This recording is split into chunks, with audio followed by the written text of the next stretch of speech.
Okay. Good evening and welcome to the Culinary Historians of Chicago. Our program tonight is featuring Master Chef. I'll call him Master Chef Michael Maddox.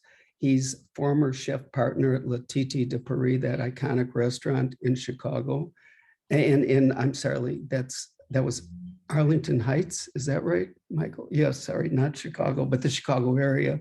And he's an eminent chef instructor at College of DePage.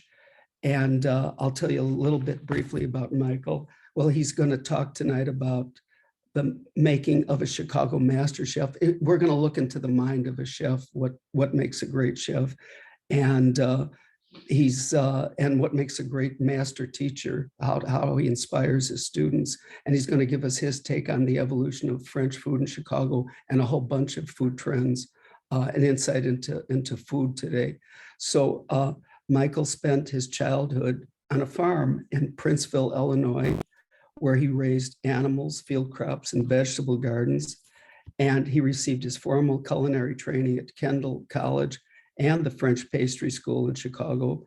And he has a Master of Education degree from Concordia University of Chicago. Concordia University in Chicago, not the Concordia University of Chicago. He is a full-time chef instructor of culinary arts, baking and pastry arts, and colonology. I like that word, colonology, and Michael will explain what that means at the College of DePage, as I mentioned.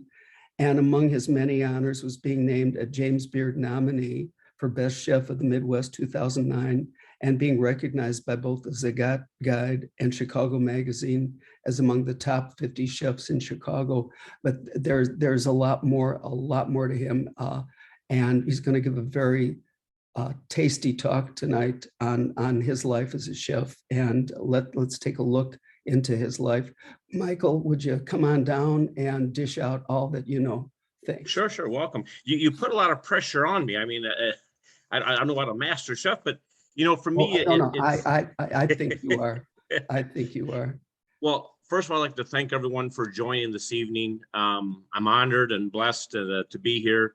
To be, I'm not really always talking about myself. It's more about the others who put me where I'm at today, and learning in great kitchens and meeting great people over the years, and working with great people as well, as far as chefs and other cooks I've worked with, and also other chefs in the industry and those kind of things too, in Chicago and in other places too. And I think, to me, I'm grateful for that. I mean, it's not about me. It's about, and even to this day, even when, as a chef instructor, is passing on the knowledge. And myself, I'm a lifelong learner. So we talked the other day a little bit with Scott, and I talked and Catherine as well.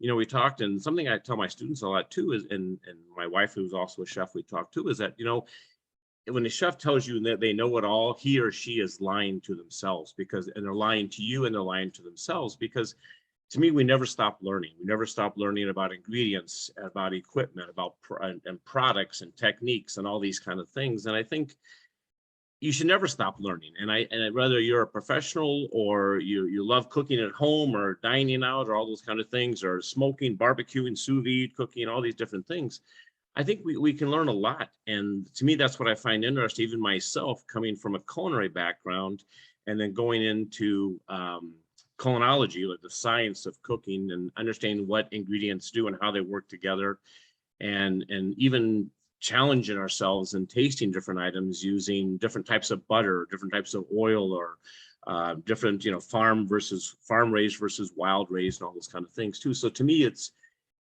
interesting, because myself, coming from the country, I grew up, like Scott said, in down central Illinois, small town and everything. And, my parents were farmers, my grandparents were farmers, my great grandparents were farmers, and those kind of things too. But not just farming, but also raising animals. And so, from that, my father had a big gardening. And so as a kids, we used to joke that my father raised big gardens, which means there was myself and my two siblings, my two sisters, that we were very good at pulling weeds. That was our goal, was to pull weeds, my father wanted a nice clean garden. But from that, we would grow so many different ingredients, and from beets to potatoes to beans, the corn to tomatoes. My father had 18 to 20 tomato plants. And, from all this, then we actually raised cattle and pigs, sheep, chickens, all these kind of things. And we would butcher. And even venison, hunting for venison and things like this too. And it really and everyone has their own story and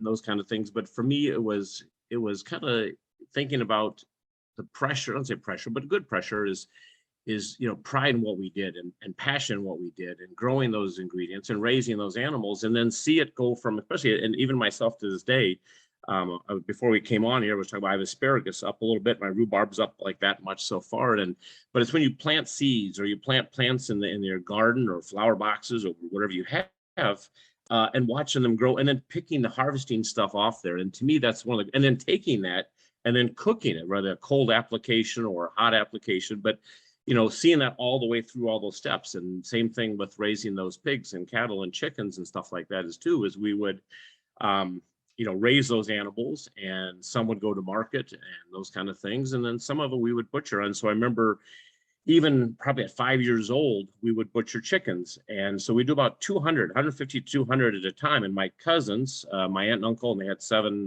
children, my cousins, would come over, and we all had jobs. And even like, for not to be crazy, but harvesting chickens, but we would butcher the chickens.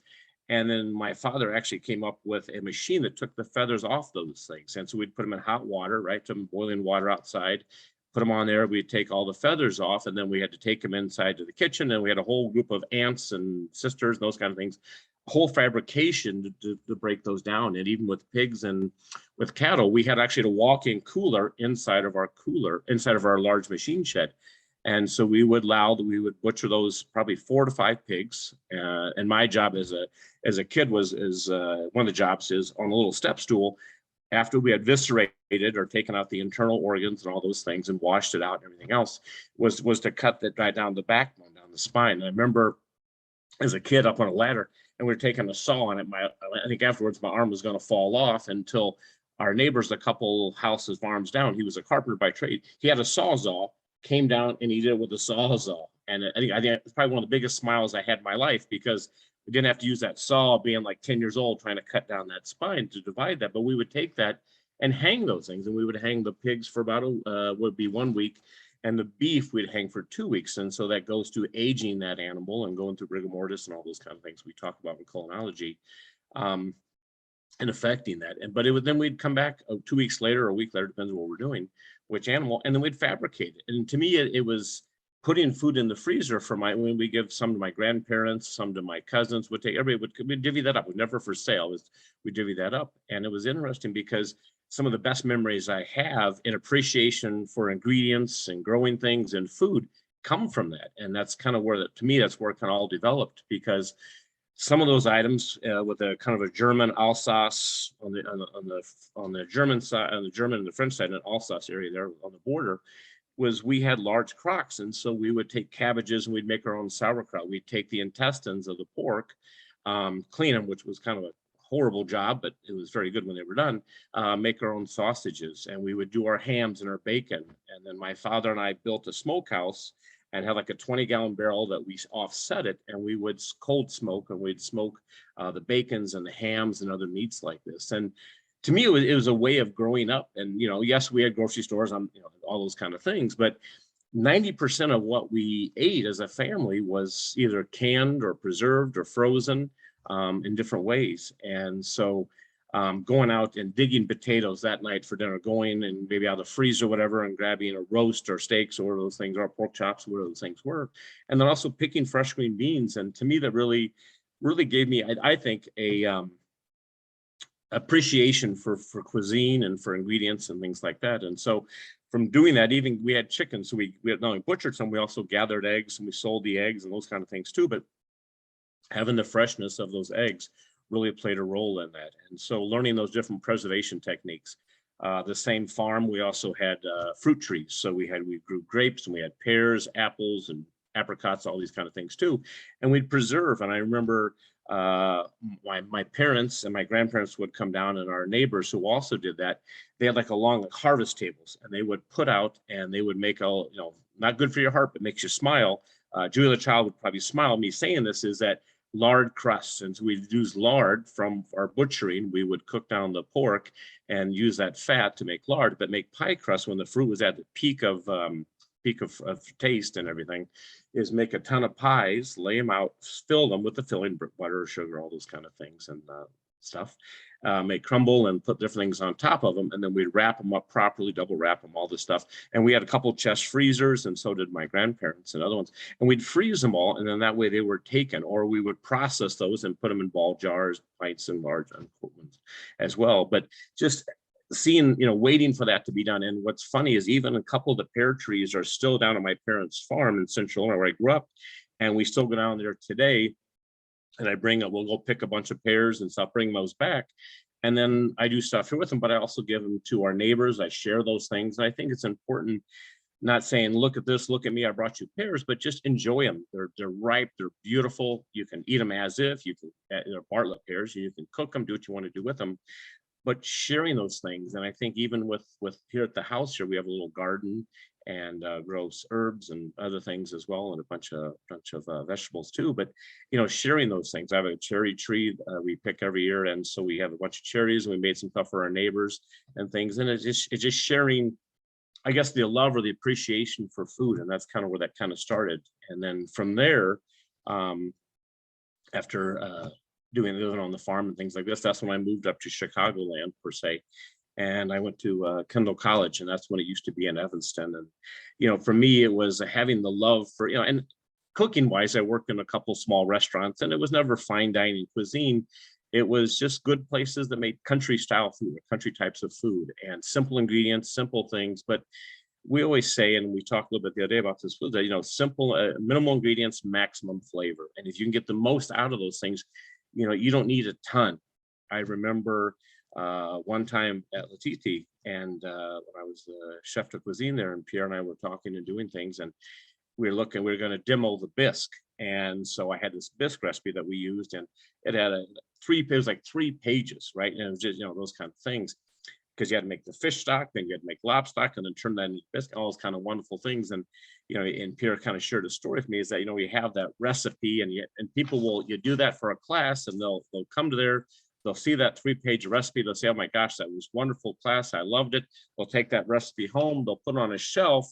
They'll come back a year later, and they're cleaning. They'll find that recipe. They'll pull it out and say, oh, that bisque was just wonderful. They put it back up on the shelf. And the point of that is they're not going to use it, right? And so you have to, in recipes, like I said, and nothing was wrong with that recipe. And it was some of the true ways we made some things, but it also has to make sense too. And I think sometimes we don't have, some chefs, some places will have 6 pages of a recipe, but it's not something you're going to want to, that's something that drives you to want to make those things. And so I think it's important to minimal ingredients, but maximum flavor. And what I mean by that is getting the most out of it. And so I kind of had that mindset of the stuff we did during the restaurants I worked in high school, and also on the farm, and my grandparents cooking and those kind of things too. Found it pretty interesting. One quick thing is that my great grandparents, he was a farmer for many years, and they moved to a small town near Princeville there, and he was retired from farming. And I thought it was kind of funny because they opened it and they ran an A&W root beer stand. So you don't see too many of those nowadays anymore, but they ran that for about 3 or 4 years. And I remember my great grandfather saying, he goes, this cooking thing is so much more harder work than farming. He goes, so they had it about 4 years, but they had the old school A&W root beer stand, had the little stools out front and all the things lifted up and all this. And I remember seeing I actually have a couple pictures here of that. And, but just, I think that was kind of how it came from that. Whoops. So from that, I went to cooking school, and I went to Kendall College in Evanston. And to me, it was a great introduction to more looking at method and techniques, and looking at, just great, just being with great people and great chefs. And, we looking at those, first for our first classes and stuff. But I made a little bit. Chef Larry Smith was a great garde-manger chef. Chef Hubert Martini really kind of inspired me with the French cuisine, the classes he taught. He's now, he retired moved after Kendall, he went to CIA and was teaching in New York at great school as well. Chef John Draz used to have a restaurant on Green Bay Road in Winnetka as well. I'm still in touch with him. I'm actually going to see him in a couple of weeks. It's funny what a huge community of people, of chefs and those kind of things, but also what a small community that is. He's actually going to come to my Colonology class in about 3 weeks and be our guest chef. And it's amazing what a small world that is to come around. I shared this story the other day about Kendall. I remember about the first time I met Julia Child, and it was around probably in about this time of year, I believe it was. And she came to Kendall, and she was a guest speaker, and had the book The Way to Cook came out, and it was great to meet her and listen to her talk and everything else. And I remember that year I had bought for my mother for Mother's Day. I bought the book The Way to Cook, Julia Child's The Way to Cook, and I had turned the book on, and so she was signing those books. And so I remember a picture of me leaning over with my uniform on and her signed it to my mother and everything else. I had a friend of mine take a picture when Julia was doing that. I was very grateful for that. So I had the picture developed. I put it inside the book. And then for Mother's Day that year, I gave that to my mother for Mother's Day. I didn't think my sisters were even close because my mother was a huge Julia Child fan, like myself. And I think it was the best year for me as far as giving a Mother's Day present to my mother for those things. And, you know, that's really, for us, she really brought French cooking and, you know, and to the United States to a certain degree as well. And, you know, brought French cuisine and the method and techniques and all the thing goes along with that. And I think as cooking French cuisine, I think I'm grateful for all that she did for this cuisine and helping us to revolutionize and everything else.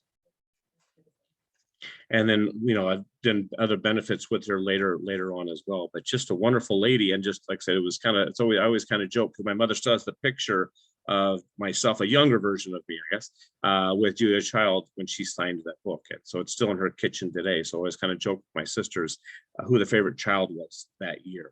So, but many great chefs. I did my associates there in culinary arts and then my bachelor as well for hospitality management. But you know, to me, it's learning that foundation. I talk about this a lot with my students nowadays, and you know, building that foundation of knowledge and taking that knowledge in and then taking it from there and make it into working knowledge. And you know, for me, it was always interesting. And you know, fresh out of high school, coming to Chicago, the big city, and all those kind of things too.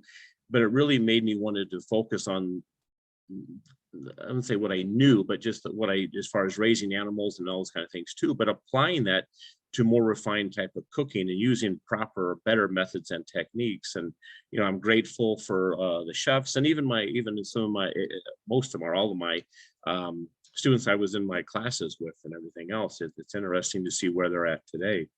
But while I was going to Kendall, I also worked at La Boheme, which was a restaurant in Winnetka and in the Laundry Mall there. And to me, there was a couple other gentlemen I was going to school with, they were working there as well. So I wanted to get in a great place. And, you know, I had a car, but you know, I didn't want to drive too far. And that's when I met Chef Didier Durand was the chef there, and Chef Dennis Magoo was the sous chef there. And it was very passionate. I mean, they're very passionate towards that. And we always kind of laugh, talk years ago. You know, certain chefs, very classic style, and people will say Banchet sometimes, and other people as well, give you a good smack on the shoulder or the back or those kind of things. The French style of learning, per se, and it was always interesting because you know, even there you got a little tap on the shoulder or this and that, very little yelling once in a while and those kind of things. But you know, for me, it was showing me their passion for what they did, and they wanted perfection. Like we always talk about, perfection's our goal. It's unattainable, but that's always our goal when you cook, and you want to have fun with it too. You want to, you know, enjoy what you're doing. But La Boheme was a great restaurant for me as far as learning more about the French cuisine besides the learning at school, but working with the different chefs as well and different cooks and different things. And I remember always holiday time, the amount of bush to Noel that they would sell, not only to the patrons, but also sell whole cakes and those kind of things, going in early to go ahead and make those and get those out and everything too. And it was kind of the old school, very European style, where we would start probably 9 o'clock in the morning and we'd go till 2 or 3 o'clock in the afternoon, 2-hour break per se. Then 5 o'clock start again and then work the night shift. And I remember as a young, probably 18, 19 years old, is that, you know, some of us during that 2-hour break, it was because it'd be a long day overall, go down to the basement where there's some of the dry storage, and we'd take a nap down there. It was just like a quick little 20-minute nap just to refresh you for service at nighttime. But a lot of good memories there with learning, and just learning from Didier and from Chef Durand, and also from Chef Dennis Magoo.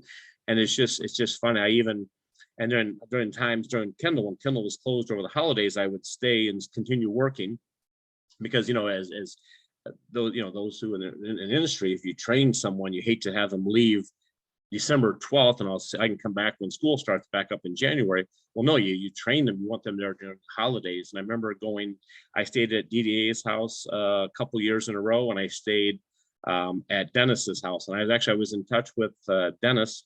He's now down in Captiva Island. They have a restaurant down there, him and his wife. And it was funny, I contacted her, and she remembered me staying at their house with them because at school you have to move out of the dorms, you can't stay in the dorms. So I lived with them for about a week, 2 weeks at a time during that time. But it really showed me the passion they had for French cuisine and cooking and all those kind of things. So to me, it was a great experience from there as well. I also spent time, I would say, also at a catering company in Winnetka, also same kind of Winnetka as well, was a place called White Truffle Catering. To me, it was great. It was very interesting because it was more production kind of cuisine or food that we were doing, refined cooking that varies from small parties to large parties, but really working out of a production kitchen and those kind of things too. And so a gentleman and his wife ran that catering place. And it was very interesting. We did a lot of in-house catering at a lot of different places. Kirk and Mary Anderson were the owners of that time. Kirk was the chef. He was out of California. And it was interesting to see kind of I'll say nouvelle cuisine, but I would see just kind of a different aspect or looking at cooking, using a lot of the French method and techniques, but just different ingredients that were available, which I thought was very, very interesting with that too. And then, so that was enjoyable to do that.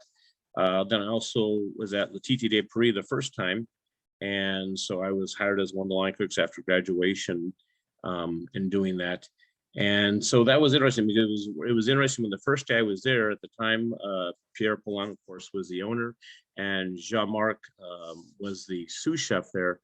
And it was interesting to see when I first day I was there, and they were both, the restaurant was busy, and they were both doing dishes and jumping in and helping those kind of things. And it's kind of thing where you see something I say all the time after seeing this that day, it still stays with me today, as if I tell my students, I said, work as if you're the owner or the manager, per se, but work as if you're the owner, do the right thing is what it comes down to. And you see a great chef like Pierre and like a great chef like Jean-Marc, and you see them helping do dishes and helping do all this kind of stuff. They weren't standoffish. They were doing for the best or the best for the restaurant. And that still stays with me today, and leading by example. They didn't have to jump in and help do those kind of things, but they did it because it was the right thing to do. And besides the cooking and the cuisine and those things too, but also the work ethic, I thought was very interesting to me. And working with Pierre for those couple of years before I came back, he was a great mentor. I mean, for sure, one thing he always said that we always talked about when he retired is that we were both on the same page for 14 years together. We never had an argument. We always had the same focus. And he taught me a lot. So just interesting to hear that. Also being there, another chef that was chef cuisine was Rob Macey. He had after he left La Titi, and he went on to open Harvest Moon Cafe, which used to be in Woodstock and those kind of things. And it was interesting too, because I was interested to see how he ran the kitchen and led the kitchen. And I think it's important, making great food, but you also have to have the right management things. And for us, cuisine and ingredients and all those things and techniques, of course, are great too. But kind of we talked about earlier the other day was that, how to lead the kitchen, how to motivate the kitchen, and, yelling and screaming, all those kind of things. It works to a certain degree, but I think you have to be invested. And I've noticed a lot, even with the colonology aspect of the different places, even food manufacturing and processing, a lot of the owners that we do the tours with my students is that the owners know everybody's name. It could be a huge operation, but they know everyone's name in there. I think that people really can relate to that and engage invested into that. And I think it's the same thing with cooking. And that's where Pierre was very good with that. And he was good with his clients and customers. Yeah. And so and then doing that, but also in the kitchen, he was invested in us as well, but making that great food and and working together as a team was important too. The Titi also gave me a nice introduction to contemporary French cuisine. So we're using similar method and techniques, but doing different things with them, and using sous vide processes and other processes and other ingredients too, and looking at things in a lighter or fresher way, which was great to have that too. And I think it was a great situation for that. I still remember Yves Thuras, who wrote his books, and he wrote a very, very well-known chef as well. And he would come to Chicagoland for different things. We used to do the Vattel Club brunch, and that was a French-born chef club, which was great. And they used to hold that quite many years is at the Ritz-Carlton. And I always remember they called one time, and Pierre and I we'd ride together, go down to do that, and we'd cook at the moment. We wouldn't be in the kitchens, and other chefs would come early, and it's great. But for us, we kind of had it down to a system, him and I. And so as the start at 9 o'clock, we would get there about 8 o'clock, 8:15, 8:30. And I remember one of the times coming down, they called Pierre on his cell phone. They go, "Where are you at?" And I said, "Well, we're unloading right now," because some of the chefs had got there at 6 o'clock in the morning or 5:30, and they're back there in the kitchens running around trying to fight for space and everything else. And we had a little cart we rolled in, we set up, and we served 500 people pretty easily like that. And so to me, it was fun because we were cooking at the moment. And I think for us, I like that because, just like if you make something fresh, it's just the flavors, I think, is so much better, and it's incredible. And I think it's interesting. And also people like that little show as well, but searing that piece of pork or that salmon, you have the sauce there or ragu or some kind of relish or whatever you're doing with that. It just makes it incredible. That's like we have friends come to our house, chef friends and other just neighbors and stuff too come, and we'll cook. Even if they're not they love to watch cooking, so a lot of them have to have a glass of wine in their hands, kind of recommendation when we're cooking, but they'll jump in and give a hand and help with those kind of things. And so I think it's fun is that we always say, and it's a common phrase, I'm sure all of you heard it, but they say some of the best memories are gathered around the table and being together, and or some of the fondest memories is gathered around the table with great food and great wine and things like that too. So it was always interesting. But when Yves Thuras used to come, it was always funny, and something that when Chef Banchet came, and Patrick Chabert and other ones that came, and Michel Tournier had came, and they all came to dinner that night. And I remember talking, and it was a great table. I mean, I was astounded and happy and proud to have them at the restaurant. And I was talking to Jean Banchet a little bit before he'd come in, and I was talking off to the side. We were talking about about the menu, what we're going to do, and this and that. And it was interesting. And his comment kind of stuck with me. It still does to this day. And he goes, "I know you're going to give us great food and great service," but he goes, "To be honest with you, I'm watching all the other tables and watching how they get taken care of and how the food is." And it really kind of hits home when he said that, because you want to take care of everyone in a restaurant. So that, to me, that would kind of stuck with me, because in making that great food, not just because those are great, wonderful master chefs or incredible chefs, is that we want to make the same food for everybody. And so that's something we talk about with our students, is that make great food. All we ask you to do is cook with passion today, and have fun when you're doing it, and be proud of what you put out like that. And I think that's important for people to do that. Even the one time Yves Thuras came, and his wife was with him as well, of course, and she had jet lag, and so they had a great dinner. And Mrs. Thuras was out in the car, sound asleep. She slept through the night. She didn't come, not the whole night, but she didn't come in for dinner. She was tired from the jet lag, and she ended up sleeping out in her car the whole time we had the nice dinner for them and everything else. But we still kind of joke about that too. I think also it was a proud moment for us cooking that same thing at La Titi as well. When Jean's wife, Doris Banchet, we had her birthday celebration, her 80th birthday, I believe, at the restaurant. And to me, the different chefs that came in, Georges Perrier from Lebec Fin, other chefs as well from France came, and it was amazing, because we were cooking, we always cook, no matter if it's a great chef or a customer, those kind of things, but always that cooking with passion. But it was just like surreal as a chef, and learning about these people and those kind of things, and working with these other people, to have them in the restaurant. And, our goal was to make great food. That was the goal, and have them enjoy themselves. But it really kind of brings us back to why we cook. We cook not just, you can cook to feed yourself and have something to eat, but the cooking with passion to make someone happy. And, one of the greatest things that I learned over the years, and others, and Pierre has shared that with me too, is that, and when my wife and Susan owned the restaurant as well, would be on a busy night, would be to look out around the corner, right? If you're back in the kitchen, come out for just a quick second in the alley, and you'd see people enjoying great food. Hopefully that's the goal, right? Have great food, but great wine, great cuisine, and great conversation. And I think that's what life's about. Hear them laughing, have them enjoying themselves, right? And it's not just the food, but it's also the atmosphere, how the wait staff reads the table, takes care of the table. And to me, that was the biggest, all those awards and things that we had won. But the biggest thing was having someone leave with a smile on their face, and hopefully because of the cuisine and the service, but also the ambiance and the people they're with and everything else. And life is very simple. And so to me, it's that quality time spent with family and friends, or maybe just a loved one, wherever the case may be, but really enjoying those kind of things. And so that's the things that inspire me with my students, but also inspired me with the kitchens that I work in, because everyone there had a lot of passion for that. During that time, working there as well, while I came back, I also worked at a resort in Florida, not only Chicagoland kind of a thing, but I worked at a resort in Florida in Fort Lauderdale. And that was great because we were doing parties for 8,000, for 2,000, and we would, it'd be incredible. So I worked, but I also worked in the garde manger area. I worked in the banquet kitchens, in the pastry shop, and they also had a restaurant called the Renaissance, and it was a fine dining cuisine. The chef was an English gentleman, and it was great. I mean, it was just the same thing. It was using a lot of French methods and techniques, but just great cooking and a strong kitchen and great kitchen working together. But it also showed me, doing those when we weren't doing 8,000 parties of 8,000, that was more in the banquet kitchen. But in that Renaissance, and just like La Titi and just like La Boheme and other places too, is that everyone in the kitchen was invested or engaged, and they wanted to make great food. And to me, that's what really, and it kind of brings me back to my childhood of, raising those crops, raising those gardens, preserving, canning, all those kind of things played a role, which was great.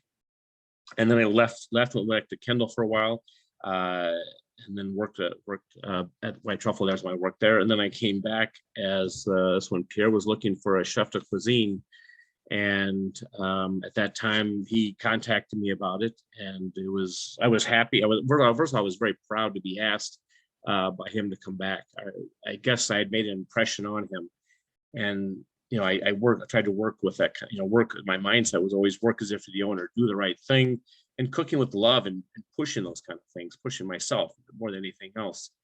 And so I was blessed and honored when he asked me to come back and do that. And so that's where him and I worked together. And then from that opportunity, I was able to travel to Paris and also to work in tour at a chateau called Chateau Jean Banchet.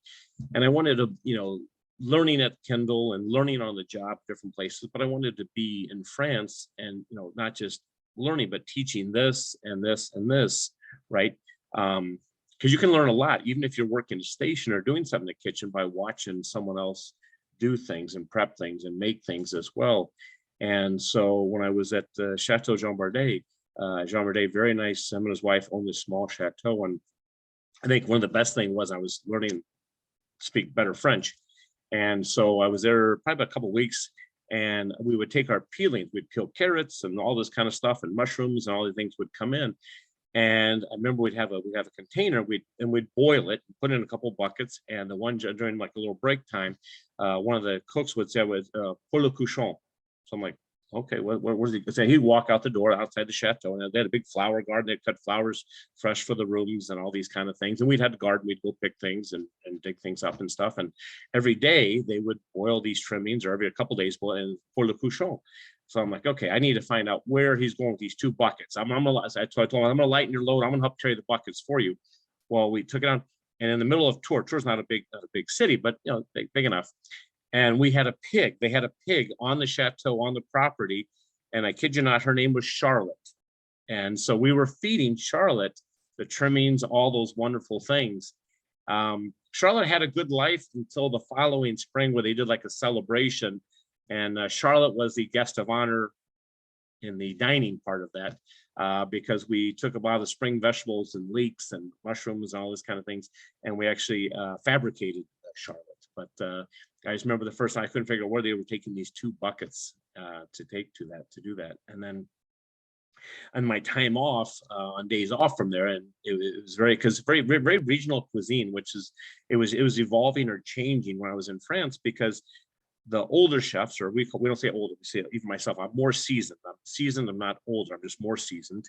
That we would very regional cuisine and getting items just from there. And the younger French chefs that were starting to come up in those different restaurants and places like that were taking ingredients from not only other regions of France, but also other parts of the world, which was very interesting. And I remember going to Chinon, and the maitre d', or the sommelier from the chateau, had some barrels. And actually I went to Chinon, we drove down into the caves, and we actually, I was on pictures, we actually bottled wine, and for this winery, Olga, and I think the last name, what the name of that is right now, but they're still in business today. We at Benny's, I see their wine. Other places I see wine, but their wine is still there. I still have the bottle that I brought back from France, carefully, with like 6 pairs of socks, clean socks, wrapped around it in my suitcase. And I brought that back, and it was one of the bottles that we had, but they were very hospitable, very nice. So I sat on this machine. We had corks and a bucket of hot water, and on the machine was probably 400 or 500 years old. I mean, it was really, really old.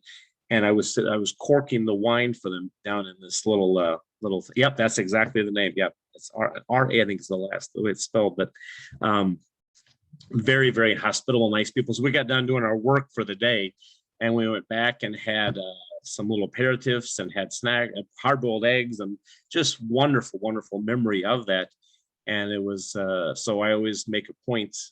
So I have their wine downstairs, some of the wine downstairs, the one I brought back, I still have it, but other ones as well. And it's just a great memory, and I'm a history buff as well. So I not only making that and going down in those caves and seeing this huge barrel and these old fences locked in and everything of wine, and then taking that and then turning that in, bottling that, and then they had a little processing and doing those wines, which I thought was pretty interesting. And then another time I was able to travel, like a working vacation per se, and that's where I went to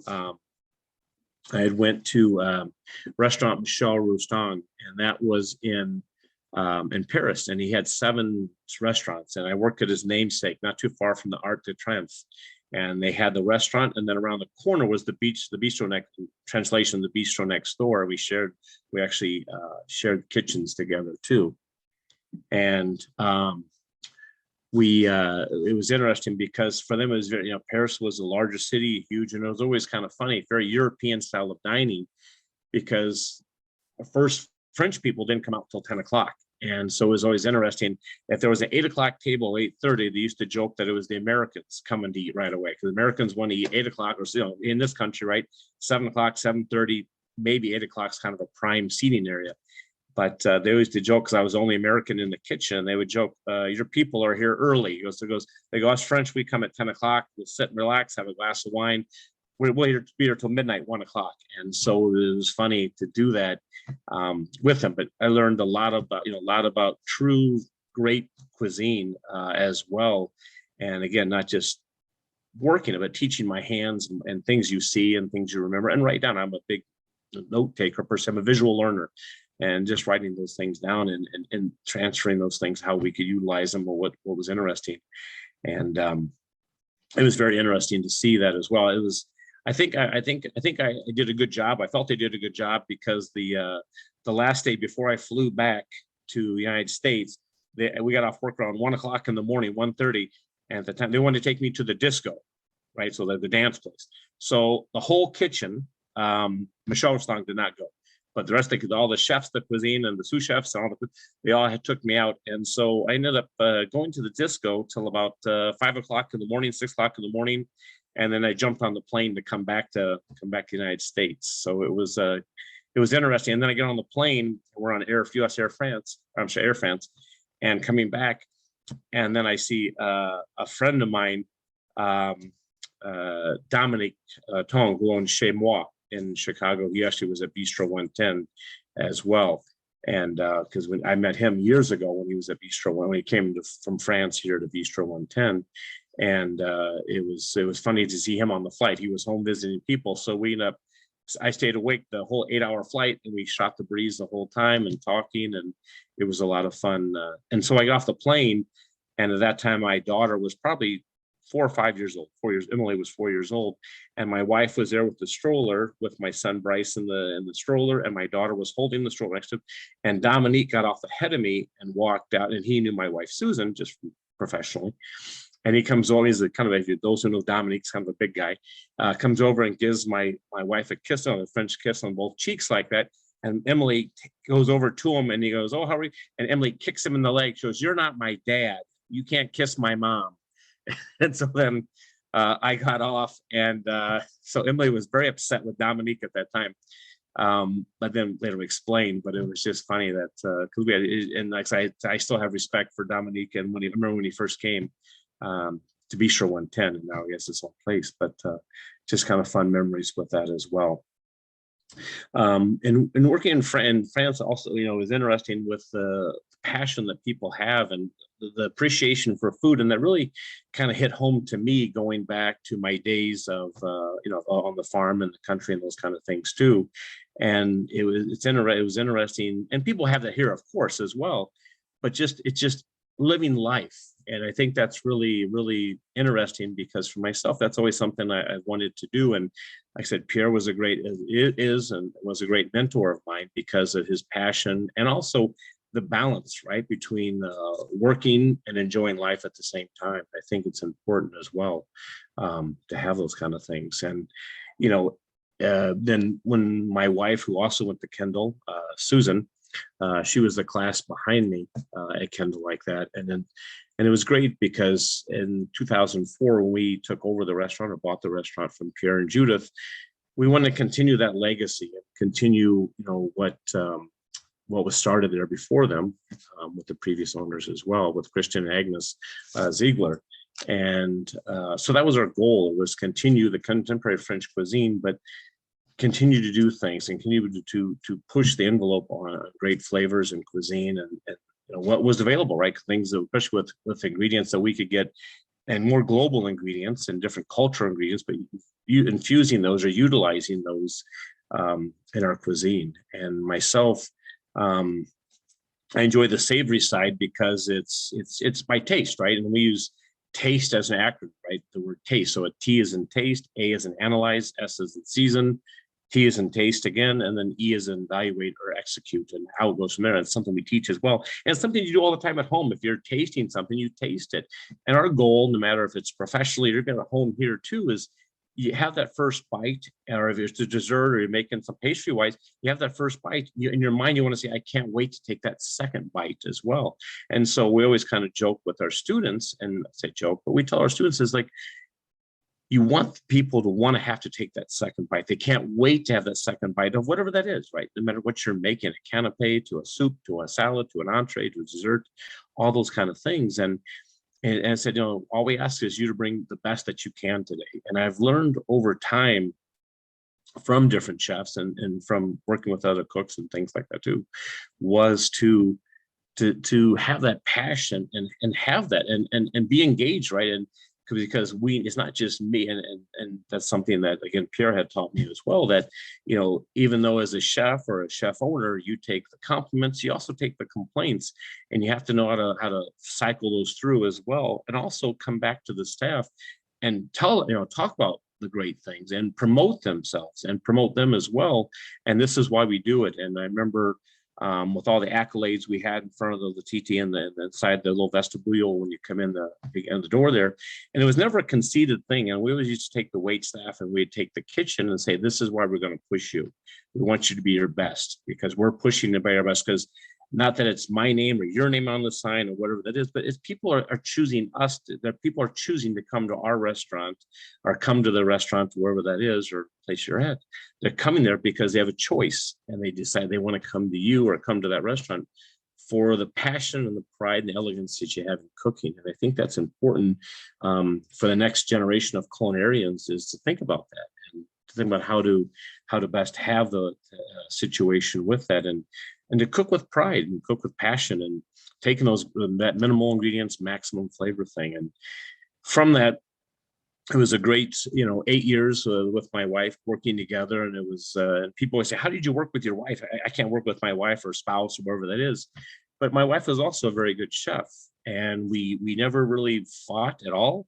We all we took care of our different aspects of the restaurant operation together, working together. And we did a lot, we did a lot of test cooking at home, and then did test cooking with the kitchen as well, because we worked on different recipes, ingredients, and menus and things like that. But it was a great teamwork. And, she had a good background with Italian cuisine and also other things as well.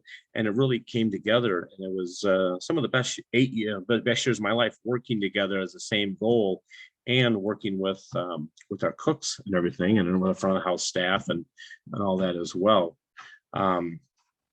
I think we saw great examples with Jean Banchet and Doris working together. We saw with Pierre and Judith working together.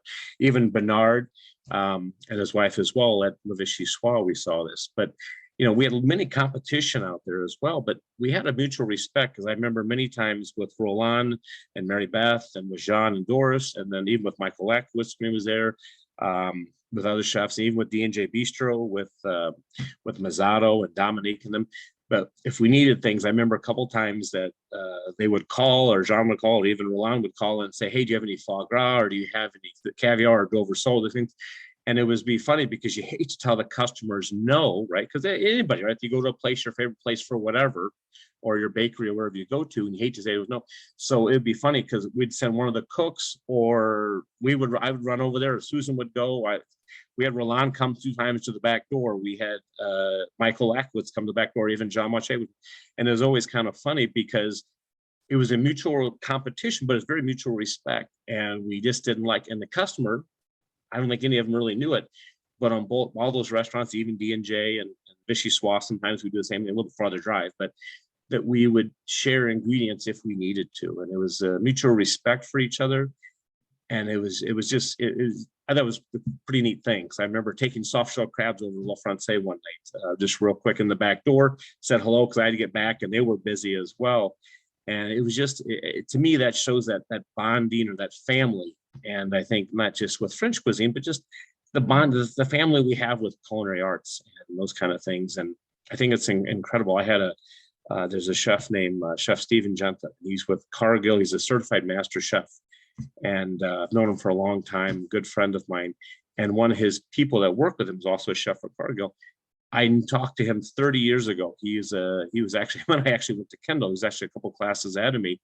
And it was funny, we picked up right, we left off per se 30 years ago, and his story to how we got to where he is today.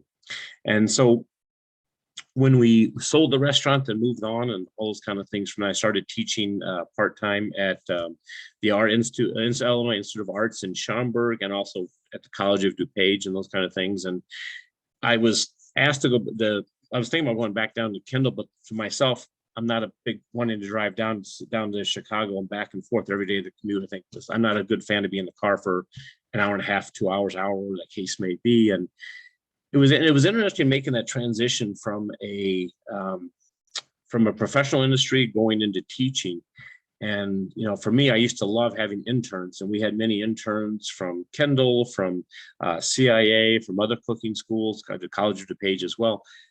Coming, and it was great to see them evolve in that 6 months that they stayed with us. And most of them, huge percent, stayed with us full time. After they graduated, they stayed with us part time, and then stayed with us full time. I remember one gentleman, it was funny, he was a mechanic for Bill Lynn, was a mechanic for many, many years. And the Tribune even did an article on him, because they made the heading was going from 10W40 to extra virgin olive oil, because he made that transition from being a mechanic per se and into cooking, going to school and working with us, and then continuing on with us. And actually was being down the road sous chef that I had.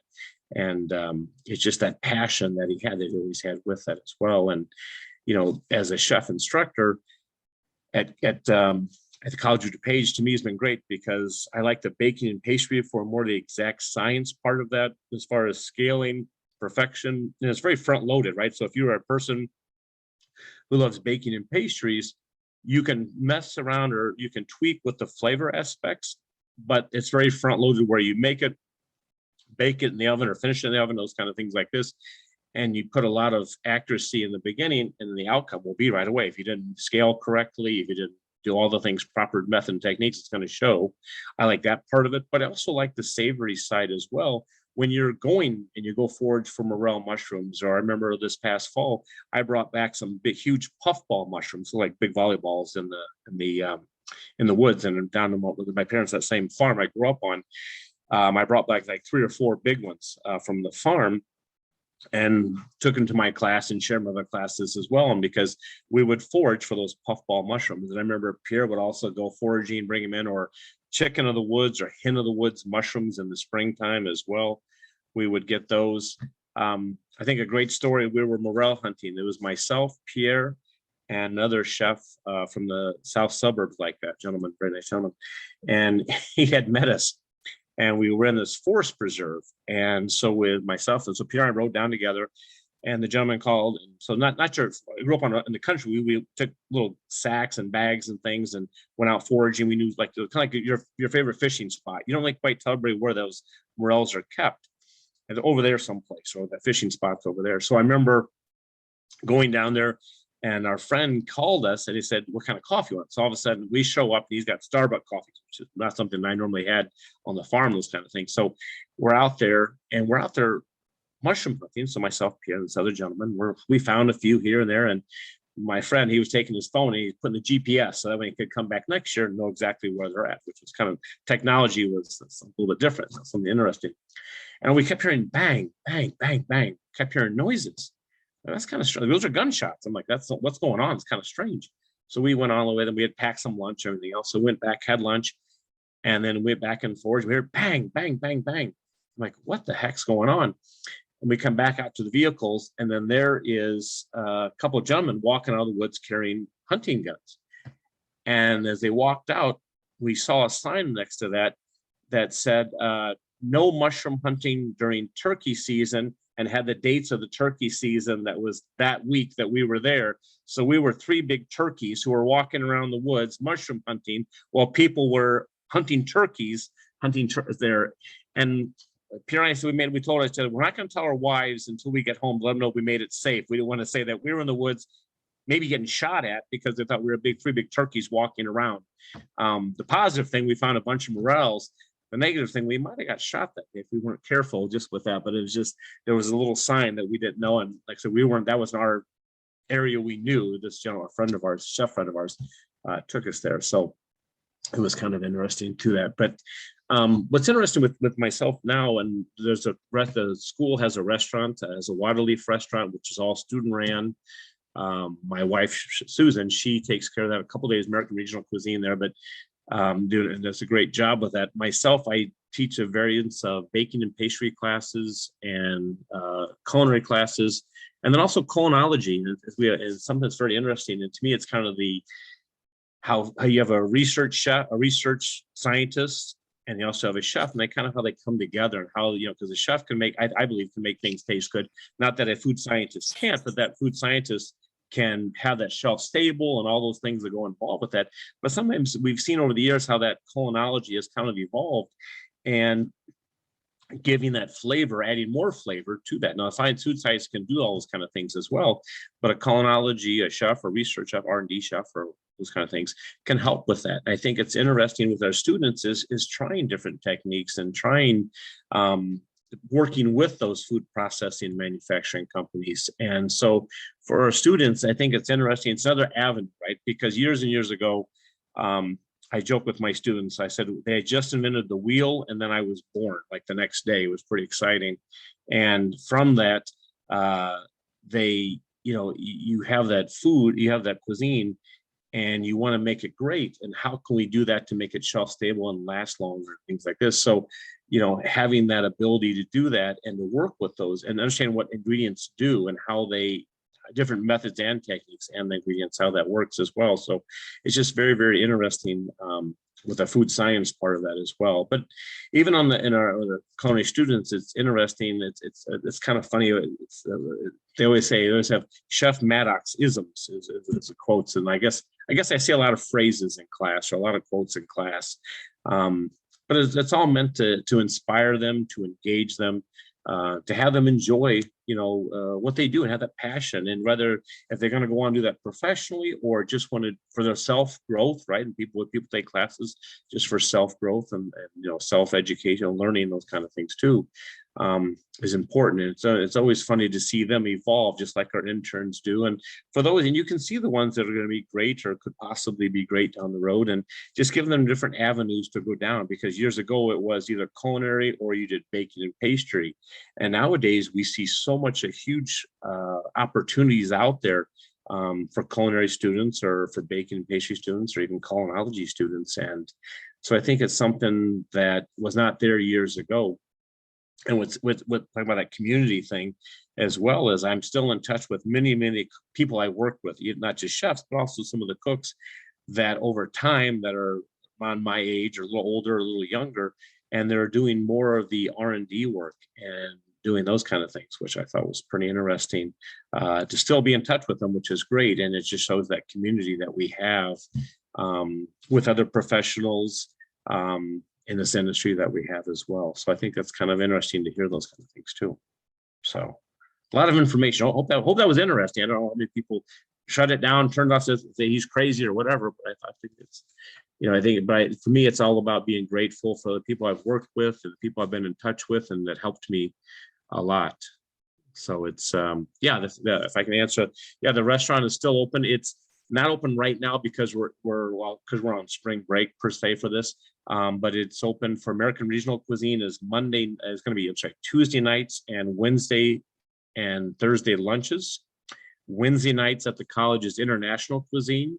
And then on Thursday nights is Contemporary Cuisine. So we have a few more weeks of that. We're week 11, I believe, next week. And then during the semesters, it closes per se, just because it's all student run for that. So that's called the Waterleaf. If you go to the cod.edu, you can look up the Waterleaf restaurant. It has it there too. We also have a fast casual restaurant as well that we do Tuesdays and Wednesdays for lunch. And then there's a little culinary market as well that we do. And so it's just a great outlet from what the students make. So we don't make small batches. We learn methods and techniques, and we teach all those kind of things. And myself continue to learn, right? To me, it's always learning, always looking for different challenges for myself. Kind of goes back to where I said, you never stop. You should never stop learning. As a chef, I don't know it all, not even close, but I continue to learn from other people, or even learn from my students, right? Things that they do or life experiences that we have, and other chefs, right? In the industry. I mean, all those kind of things. And I used to enjoy doing those different benefits that we did downtown and things, and seeing other chefs and talking to them. And, to me, it's continually learning. And I go to seminars and stuff, even for myself, and to pass it on to my students. But just that passion for ingredients and cuisine, and it comes down to it is cooking with passion and cooking for people, for loved ones. That's the key for that. So that was interesting. It was savory, and thank you so much. We're gonna be, what we do typically is open this up to chat questions, and Kathy will read the questions, but we're gonna do something a little different tonight. This is like we're almost channeling, remember the show, This Is Your Life? They would bring people from your past. Typically, I start out asking questions, and then we turn it live, and then we turn it to the chat questions. Tonight, we're bringing somebody from your past, the person who's responsible for channeling you here tonight, your friend, food writer, author, Cynthia Clampett. And Cynthia's going to give a minute or two on her observation about you, and she's going to ask you a few questions. And she knows you so well, so I know she's written about you. And anyway, Cynthia, take it away. This is your life, Chef Michael Maddox. Well, when you start off, I thought it was like a dating app. When you started to introduce me, like, oh my gosh, that was like a dating app. I'm going to be. No, good but to she see loves you. No, but I meant at the beginning of the Yeah. whole program. Oh, okay. But just, it's one of those things that, one of the things that makes it seem completely appropriate that you're teaching is that you were always teaching, but it was also always about community. And one of the things I have here is 20 years of menus from your wine dinners. Oh, yeah. Every month you had a regional wine dinner where you had picked a wine region and then cooked all the whole meal based on foods from that region.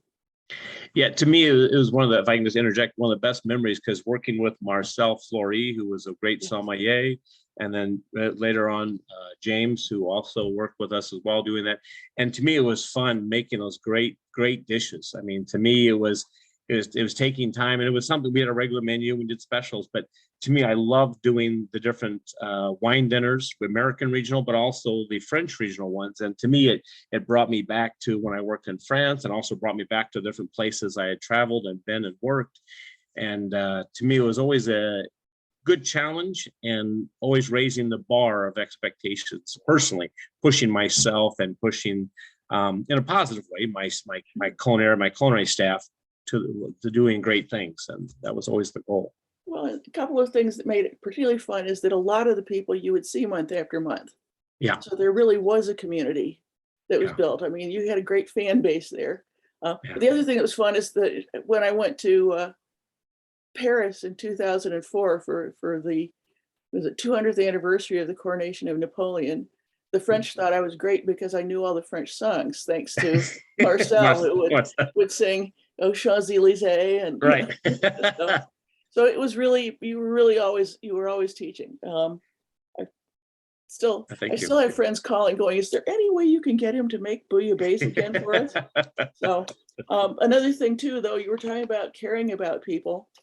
And I remember when, I got to interview you for North Shore Magazine. So I got to spend the whole day in the kitchen and out in your garden, because you had an extensive garden there at La Titi. But just the dynamic, the fact that everything was so well run, that everybody was so well treated.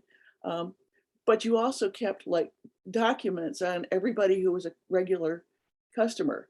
And you knew it's like, oh, so-and-so's coming tonight. Make sure you've got this weird wine chilled. Make sure that you've got something, it's their birthday, make sure. And I still have the menu that you created for one of my birthdays. Wow. How fun is it? Oh my gosh. Yeah, so it is one of those things where a lot of people talk about community, and a lot of people talk about caring, but not everybody does it as well as you did. So and that's thank you for those kind words. No, for me, and actually for you, thank you for you as well. I still have that made a plaque of it. It's a joy of cooking with Michael, joy of Michael. Yeah. Yep, I still have that plaque, and if I could turn the computer, it's in the other room, but I still have that hanging on the wall from that, and it was a great memory. And we had that, and keeping track, because it just, we used to say that, and those of you who remember the TV show Cheers. Now, when someone walked in, we didn't yell Norm like they did in the TV program, but everyone likes to be recognized or feel home or feel comfortable with that. And by having those information, those notes like that, and I will say my wife, Susan, was incredible. We had a POS system, we could put the names and put the information in there as well. But my wife, I can't do it. But she's a gift, because she could tell you she remember your conversation she had with yourself or with this customer, and what they wore and it's just incredible. And not because she had to, because she was very engaging personality with that. And so she was a diamond for me, because I couldn't remember all those things that she's very, very good at. And she could pick up right from a year ago or last month when that person was there, or 6 months ago. And I think that kind of falls back into that. Everyone likes to be comfortable, right? And when you welcome home, and knowing what their favorite table is, or what their favorite drink is, or what their favorite foods are, right? We used to do all kinds of things like that, because they can make memories anywhere. They could stay home, make memories, they go to another restaurant, but why they chose us. And we were grateful that they chose us to join us and be, and allowing us to be a very small part of their celebration, or a very small part of their life. And if we can make them smile, or have them enjoy that cuisine, or have them enjoy that service and everything, then I sleep comfortable and I did my job, but we did our jobs as a kitchen, as a restaurant, as an operation. And I think that's important. And I think that's a big part of that is, showing that. I mean, it's I think it makes a big difference, and good business, of course, but more than that, it's more about the people and, when they come in and knowing those things, because we all like to be recognized or knowing, oh my gosh, this is your favorite table, or we have this, like I said, this champagne chilled down, or this wine chilled down. And also for the birthday thing, right? Those weddings and things that we did. And it was always funny to have couples who got married and small receptions only at the restaurant. They would come back year after year. I remember one, not to take away from it, one year we had a croquembouche, and they wanted a croquembouche, like a French wedding cake for the wedding. And so I remember I'm making the puff of the pot de choux. We filled them with different types of pastry cream because they wanted the real French one. So I had built it on sugar, built this nice tower in the back in the vintage room. And then I made the spun sugar, like with the handle with all the nails, right? Spun sugar, wrapped it around and put like sugar butterflies I made out of pulled sugar and made sugar. Beautiful. Left it in there, had the air conditioning was on, perfect temperature. Their wedding came back in the next day, and the top fell off. And they were coming at 4 o'clock in the afternoon. It's a phrase I like to use. I use at school. We have to make magic happen. So I made quick more pot de choux. And my Susan was in the back making pastry cream for me and all that kind of stuff. We made it, came out beautiful. But it's that crazy pressure because you don't want to come back to that customer and say, we had this beautiful, I took pictures of it and I still have them. And then say, sorry, just like sharing the stuff from other restaurants, stuff, sharing that. And so they came back every year after that and made like a mini small tabletop croquembouche for them every time they came back every year. And I think making those memories are important. So fun. Okay. Now, there's a question here that I'll ask in a minute that somebody else has asked, but I just thought I'd ask, what is it about French chefs and motorcycles? I know. To me, I love it. That was always when we took over. I didn't talk about it, but when we took over, I think it's the freedom of the road. I mean, it sounds such a crazy thing to say that, but it's controlling. It's being outdoors, and that's kind of part of it. But I remember we took over. We used to call that the Great American Ride, and I know that Jean Banchet, Patrick rides, Chabert rides them, Pierre did, myself as well. And we would do the Great American Ride. And it was always the funniest thing. We used to get a chuckle out of that because you're at a fine dining French restaurant and we'd have like about 50 motorcycles out front of the thing, people in leather and all kinds of biker gear on. We'd go and Pierre would help orchestrate that, which was great. And we'd go for a nice thing. And then we'd stop at a park every year, just once a year ride, Great American Ride. And then we'd have like smoked salmon sandwiches, and we'd have like pork that I had roasted and sliced on baguettes. And then for dessert, I'm torching creme brulee in this park. So people, typical biker food, right? Smoked salmon, pork loin, creme brulee, all this stuff. And so we get back to the restaurant, the bike's out there, and then we'd go ahead have a nice four-course dinner with that. And, talk about camaraderie and community. And it was just greatest thing. And so I think that for French chefs, and I know Dominique rides as well, from Chez Moi, just the freedom. I think the fresh air, the freedom of the road, and I don't know. I like it. I love it. I know that for other ones too. It just always amused me. It's like you'd go in, and it's like everybody would come in with a helmet under their arm, and you'd have the big motorcycle ride every year. So we knew when all the French chefs. I knew when Susan and I took over. I always knew when either Pierre was stopping by, or Patrick, or Jean Banchet would stop by, because we had geese that lived on top of the restaurant. Now they would be up there and they would be honking because they would look over the back of the back door, and we'd hear them honking, and then we'd hear the motorcycles pull up, and we knew it had to be one of those three people stopping by to see us. But yeah, just the freedom of the road, I guess. I love the question that somebody asked, they said, have there been any women in the kitchens that you've worked in? And I'm assuming they mean other than your wife. 100%. Yeah. Even like Beverly Kim, who's nominated for one of the James Beard Awards as well. She worked with us for a while as an internship.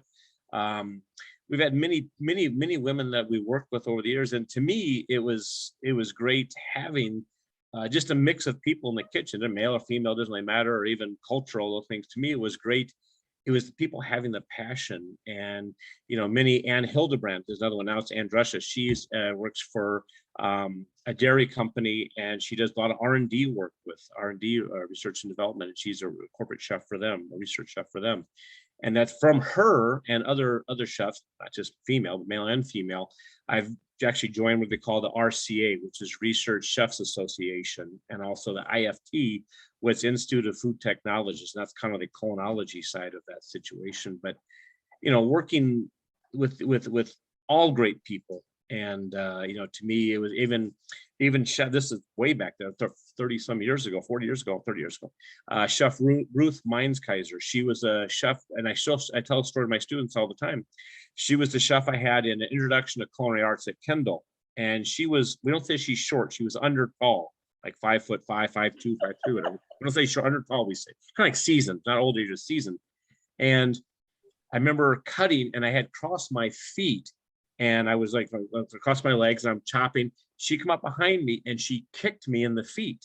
And she goes, if you're going to cook, or you're going to be a chef, you got to stand up straight, because you start crossing your legs, you get comfortable, you're going to take a chance of cutting yourself. And, that kind of, and she was, she was trained very French style, that kind of, that tap on the back, that pat on the shoulder, she was trained that way. And so she gave me a nice kick in the feet, which she was right? I mean, when it comes down to it, she was right on that. And I shared that with my couple students a couple of weeks ago, because one of the students had the legs crossed. And I said, I'm not going to kick you, but I'm going to tell you a good story. And I said, Chef Ruth Meinskaiser was 100% correct in her process, because you get too comfortable, you're not producing, right? And so the question, I think Charlie Trotter said at one time, they said, are you working hard enough? Are you working fast enough? And both answers to those questions are no.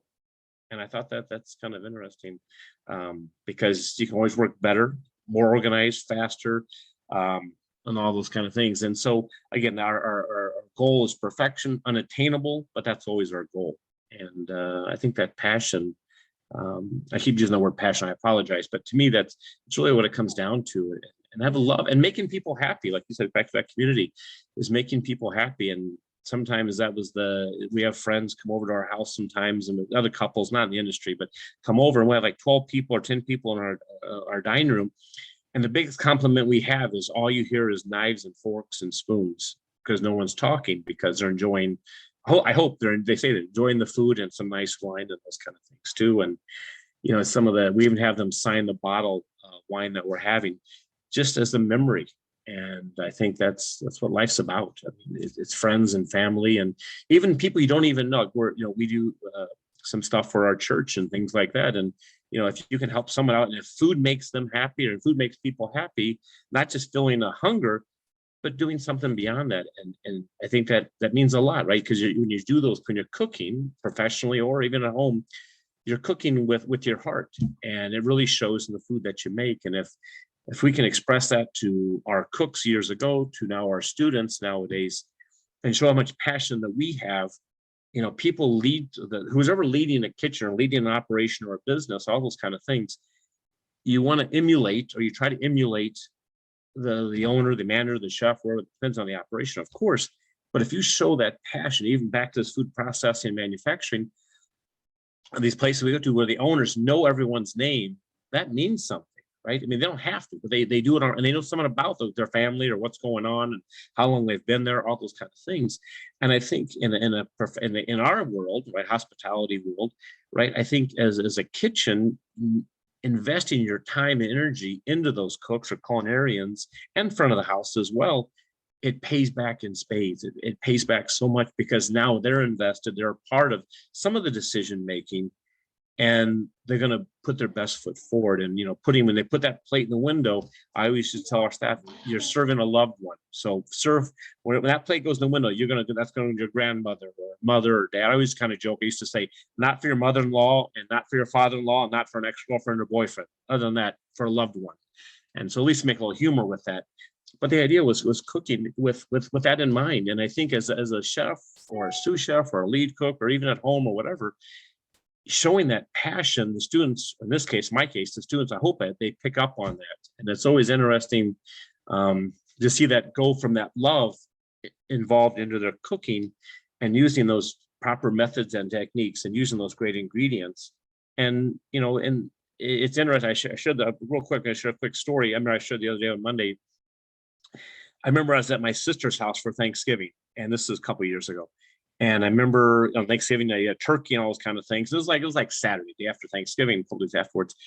And I'm like looking through her fridge and looking through her cabinets, and I'm trying to find, you know, what I can make. So let's make something. We don't need to go out or anywhere. So let's make something.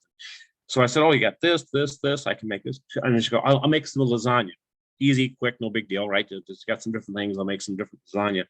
And all of a sudden she goes, just a second. So my younger sister goes over, and I'm pulling things out of the fridge and out of the cabinet, gonna make a sauce, and I'll do mushrooms, gonna cut them, all stuff. And she comes back with a piece of paper like this. She goes, I have the recipe.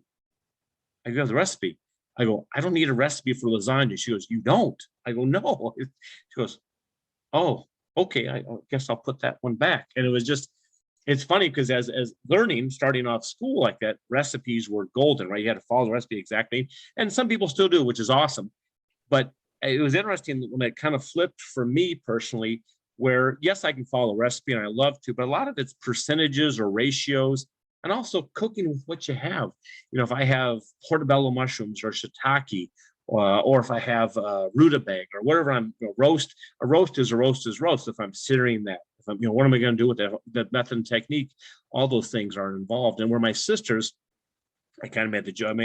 My sisters never put pleasure and cooking in the same sentence. They never go together. Never have pleasure in cooking, and so that's why she has a recipe and those kind of things. But it's interesting because to me at this point, and I can follow a recipe, and I love to follow. I do, especially if I've never made that thing before.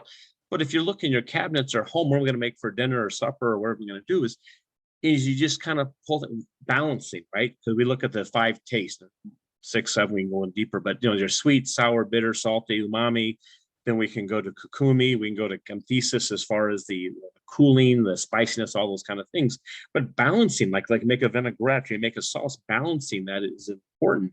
And through that acronym TASTE will get you there by doing that. But it was just funny that time she went and got the recipe, and she was amazed that I didn't need a recipe to make lasagna. I said, no, I said, maybe in my beginning days, 100%, but nowadays it's just, I'll make magic happen, right? And that's what we do. And that's at restaurants, that's what resorts, that's what good places, I think, do, or even at home, right? All of a sudden you have friends stop by, let's make some magic happen. What do we have? What can I make? Or, you know, and that's kind of fun thing about it too.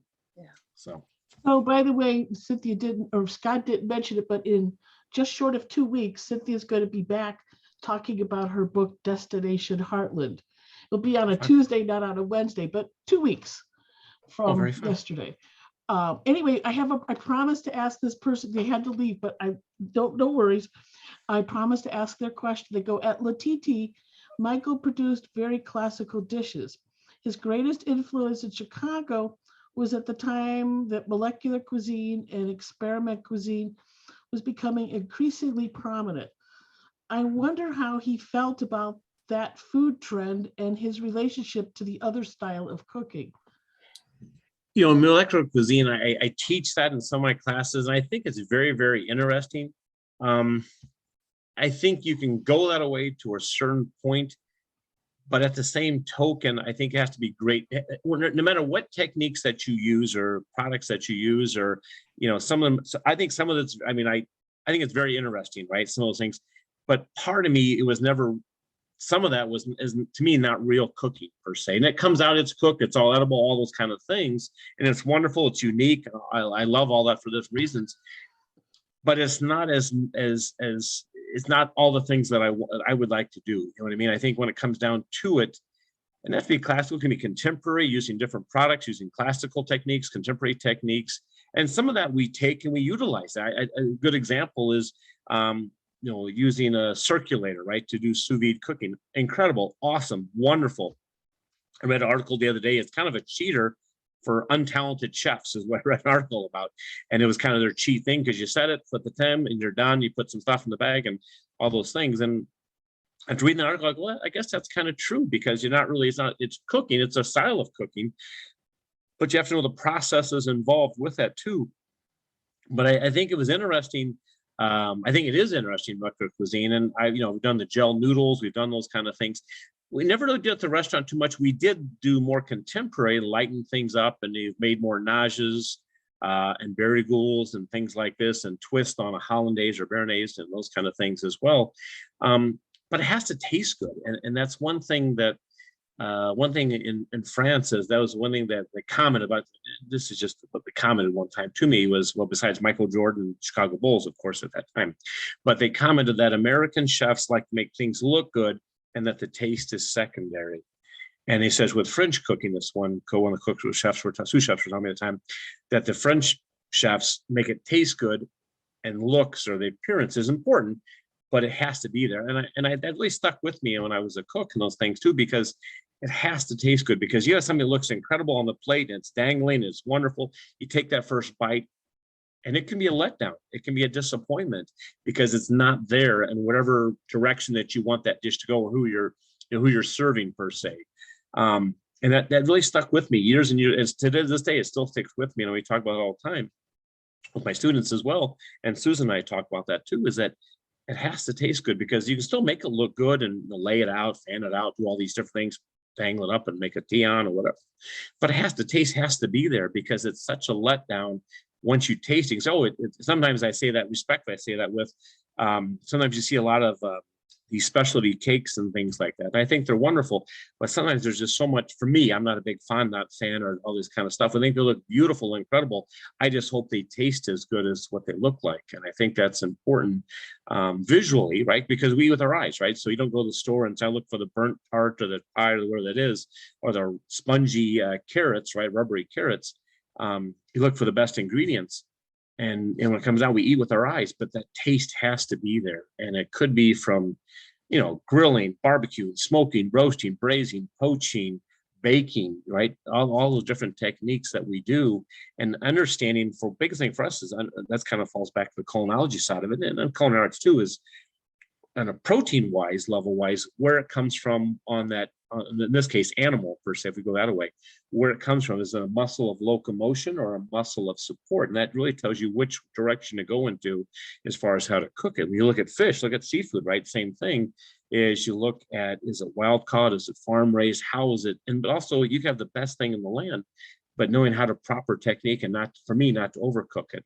I shared the story real quick the other day with my students, and back to maybe open the kind of circles back to that farm again. My father, we had a grill, right? So you grill things, and we had beautiful steaks that we'd butcher, and we'd cut these steaks. And my father did the grilling. It was kind of his thing. And he had two tools. He had a pair of tongs, and he had a water bottle, a spray water bottle. And so we always had, our grill had high, low, medium, all that stuff on the grill. His was always on high. He bypassed low and bypassed medium right to high every time. So that grill would be smoking hot. He'd come out, he'd put the beautiful steaks on there. T-bone steak or round steak or whatever, pork chops, whatever it was, put them on there, close it, and there'd be smoke bellowing out of that thing, just going crazy. And so he'd lift the lid, and there's a fire. There's a fire going inside, grease and oil. He would take the spray bottle, spray it, turn the stuff over, spray it some more, close the lid, smoke filled out of there. And so I'd make the joke. I told the joke to my students. I said, I didn't realize what medium rare, I love medium rare beef, medium rare was until I left the farm, because all I knew was well done, like a piece of shoe or leather, because my father always overcooked the steaks way too much. And so it was, we did at the restaurant I worked with, made steaks, but my father was the king of burnt, overcooked, and his favorite tool was the spray bottle to spray out the grease fire going in the grill. And so my students got a good look. And it kind of, and what it does, it tells a good story, but also hits home with them to remember. Just like we had a whole pig today, we fabricated. And with the pork shoulder, right, the upper part is called the Boston butt, and the lower part is called the picnic shoulder.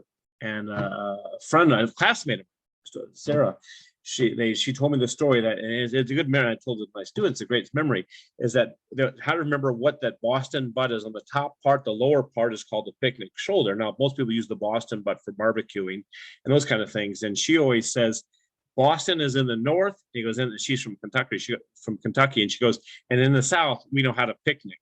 So that was kind of her phrase, that remember that Boston's the top part, and then the picnic shoulder is the bottom part of the pig. And so my students thought that was pretty funny, because it was true, but it's true. That's a good thing to remember. Boston's in the north. He goes, in the south, we know how to picnic. So it was just little things that, and good stories will stick with people. And for us with students, and they bring back that memory and they say, Chef, remember when you said this and talked about this?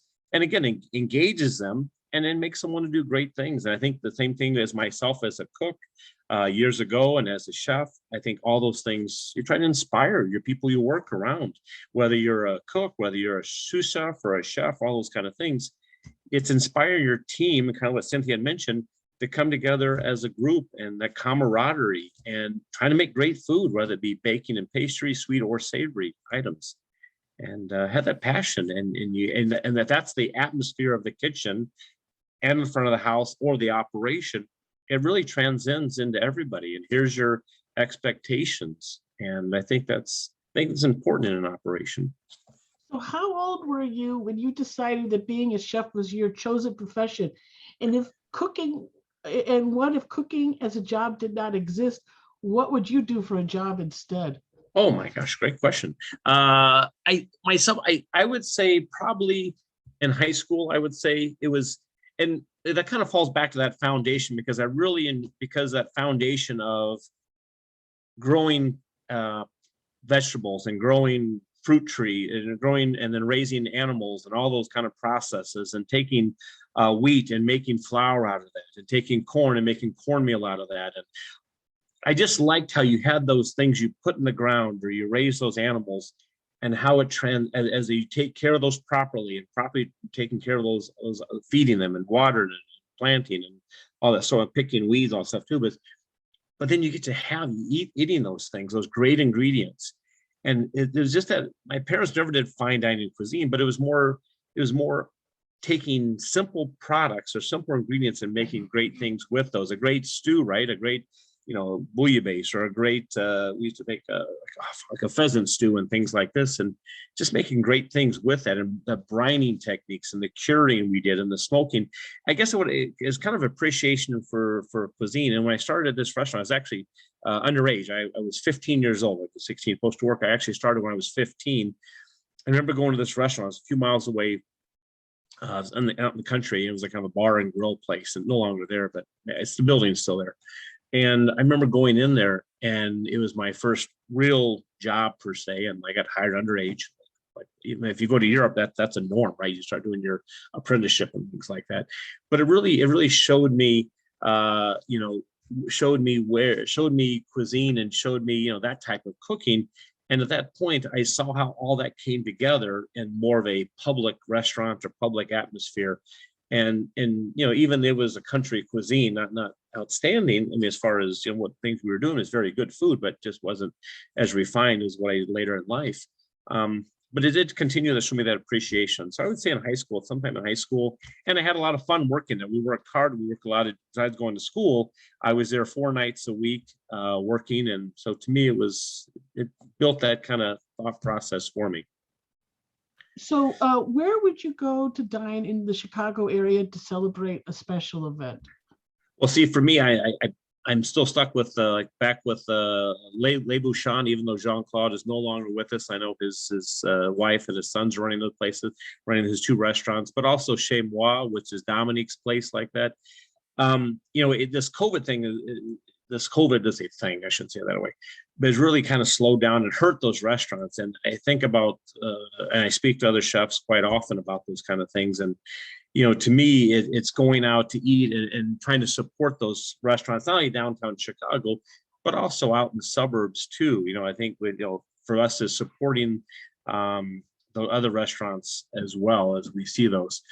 Even Michael Lachowitz's restaurant Michael is a great one as well as the suburbs and those kind of things. So to me, if you can support any kind of restaurant, I think that's the way to do it, because it's for sure as chefs and as owners, it's very challenging times these last 2 years. There's no question about it. And I think really no matter where you go, if you're looking for great food or great cuisine per se and great service, but also enjoy the people you're with too. And I went out for Indian cuisine the other night with a chef friend of mine. It had some, very good Indian cuisine. To me, I'm always trying to look at different techniques and different things that we have. So that's it. There's one last question. It's kind of on the personal side, but at the same time, you've been very open all evening. So how did you and your wife meet, and did you make your own wedding cake? Uh, my parents paid her many years to go out with me. So my parents sent her a check every month. No, I'm kidding. She was actually in the class behind me at culinary school. And there was a group of friends that we were all together. Because we're the same age and everything else. I started in June, she started in September, and it was a group of friends that ran around. And after I didn't actually start dating my wife till probably about a year or so, 2 years after I graduated culinary school. I guess those checks finally cleared or something with my parents, but it was just, I loved her personality, and she's a very good chef, and I loved her personality and how she was very passionate like I was. And I think that was a big part that drew us together. And she also comes from the country of small town, Oregon, Illinois. And I was raised in the country. She was in the city, more small town. But we both had that kind of small town feel and small town, I'd say opinions, but just we could relate on a lot of different aspects of small town and country kind of living. And it was to me, it was great. So we dated, and then we got engaged. And at our wedding, we actually did our own wedding food. It was great at the time, wonderful. She was working at a restaurant called La Pinciero in Evanston. Maybe some of you know that restaurant there, but great restaurant. Peggy Ryan was the chef there, and Tina was a sous chef, and she worked with many. And in her kitchen was a lot of women in the kitchen, a few gentlemen in the kitchen. And it was great because they made some of the food there. We made some of the food at La Titi, and we brought the food out there to Oregon, Illinois, and we ended up in the kitchen the day before our wedding. We had a lot of my groomsmen and people on my side, on my wife's side, as far as who stood up, were all in the industry. And so we ended up getting on Labor Day weekend, but we got married on Sunday because we knew most of our people standing up had to work on Friday and Saturday night. So we did it on Sunday. That way no one could miss work, and they could be there for the celebration. So I remember prepping like a madman out there, slicing smoked salmon. I'm doing all this we did all the food ourselves. The wedding cake was actually done by my wife's sister's mother-in-law. She makes wedding cake. So we didn't do that one, but we did pretty much everything else. And just people, I guess people still talk about our wedding out there, not a conceited way, but just talk about the food that we did, right? Because it's not your typical kind of country food. It was a little more refined. Yeah, we had like a bunch of Pierre and a bunch of French people came to the wedding and came to the reception, and just good memories. And this year, actually, we're celebrating our 28th year anniversary. My wife tells me it's been the best 9 years of our life. So we've been married 20. Maybe that's wrong, but it is 28 years to be this year. So I've met your wife. She's delightful. She's much better. She's delightful. Scott, I think you want to wind this up. Perfect. All I can say is thank you so much. Again, a delicious talk, and thank you for your insight. And thank you for sharing your beautiful personality, those lucky students of yours. So just keep on doing what you're doing, and we'll all be better off for it. Thanks, Michael. No, thank you. I appreciate everyone joining this evening and spending some of your quality time with us. And to me, it's not about me, it's about others. And that's what's the most important thing. And I was blessed to have people in my life and people I've worked with over the years that really help shape me, help form me to where I'm at today, and push me in the right ways. And, from family to chefs that I mentioned tonight, and other coworkers and colleagues I've worked with, and just pushing me to give my best. And now I'm pushing myself to give my best to my students. And I think and that's the idea. And I hope a takeaway is, when you cook at home or you're cooking, is cook with passion, right? Have great ingredients and just cook with passion and making the best that you can make, and and then enjoying that time, be in the moment, right? And when you're eating that food with family or friends or get-togethers, be in the moment and enjoy that time together. So have a great evening. Eat. And eat, yeah, great. So thank you. Thank you.